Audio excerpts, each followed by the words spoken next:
que jogo é esse, né? É bom vender, não é? O preço tá bom?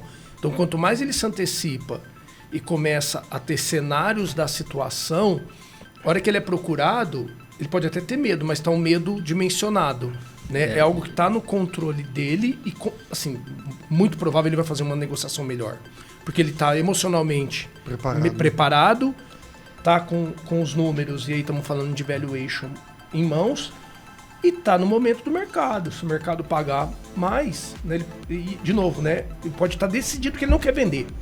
E se o mercado pagar mais, por que não? Mas eu acho que essa é a beleza do processo, né? Porque você falou bem, ele pode escolher. Na verdade, tudo que a gente está falando aqui, obviamente até o closing, né, que é o fechamento da operação, tudo é não vinculante, ou seja, no fim do dia você pode avançar nessas discussões e a autonomia está 100% com você.